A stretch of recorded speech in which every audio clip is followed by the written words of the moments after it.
మా అమ్మ చాలా రోజుల నుంచి నన్ను చికెన్ కర్రీ చేయమంటుంది. మనం ఉన్న బిజీ షెడ్యూల్ వల్ల టైం కుదురుతలేదు. ఈ రోజు ఎట్లయినా టైం కుదిరించుకొని చికెన్ షాప్ కి వెళ్ళి ఒక అరకిలో చికెన్ పట్టుకొచ్చుకొని షాప్ లో కావాల్సిన ఇంగ్రీడియంట్స్ అనుకున్నా. థమ్స్ అప్ అనేది ఎక్స్ట్రా పీస్. నేను చికెన్ కర్రీ అండక ఆల్మోస్ట్ 2.5 months అయిపోయింది. ఎందుకంటే ఇంత ముందు మా డాడీ మాలేసుకున్నాడు కాబట్టి వండర్లా డ్రెస్ ఎందుకు వాడేసిన అప్పుడప్పుడు టైం పాస్ వేసుకుంటా. చికెన్ కావాల్సిన వెజిటేబుల్స్ కట్ చేసుకుందామని ఫ్రిడ్జ్ లో నా మిరపకాయలు చూస్తే ఏదో మిరపకాయ బజ్జీల కోసం అన్నట్టు ఇంత పెద్దగా ఉన్నాయి. కావాల్సిన వెజిటేబుల్స్ అయితే కట్ చేసుకున్నా. కొత్తిమీర లాస్ట్ లో కట్ చేసుకుందాం. ముందుగా అలా చికెన్ లో ఉప్పేసి కడిగేసుకొని తర్వాత చేతి దొరికిన అన్ని పౌడర్స్ వేసి మ్యారినేట్ చేసి పక్క పెట్టేసిన.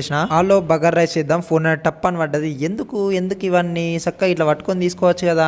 ఆనియన్స్, మిర్చి, పుదీనా మంచిగా ఫ్రై అయిన తర్వాత వాటర్ పోసుకొని వాటర్ హీట్ అయినాక రైస్ వేసి రైస్ కుక్కర్ లో పెట్టేసిన. చికెన్ కర్రీ కూడా చేయడం స్టార్ట్ చేసి ఆ లోపు కొత్తిమీర కట్ చేసుకొని మళ్ళీ వీడియో ఇద్దామని అదే ప్లేస్ లో పెట్టినా మళ్ళీ పడ్డది. సో ఇట్లా నార్మల్ తీసుకుంటే బెటర్. కొంచెం ఉడికినాక ధనియాల పొడి, మొత్తం ఉడికినాక గరం మసాలా, చికెన్ మసాలా, కొత్తిమీర వేసుకోవాలి. వేడివేడిగా బగార్ రైస్ ఉన్న చికెన్ కర్రీ రెడీ అయిపోయింది. నేను చేసే వంట మీద నాకైతే నమ్మకం ఉంది. ఎస్పెషల్లీ చికెన్ కర్రీ మీద ఇంకెక్కువ నమ్మకం ఉంది. టేస్ట్ అయితే అదిరిపోద్ది. నేను మామి ముచ్చట పెట్టుకుంటా తినేసినాం. మరిన్ని వీడియోస్ కోసం మన ఛానల్ సబ్స్క్రైబ్ చేసుకొని ఉంటాయిగా. Bye bye.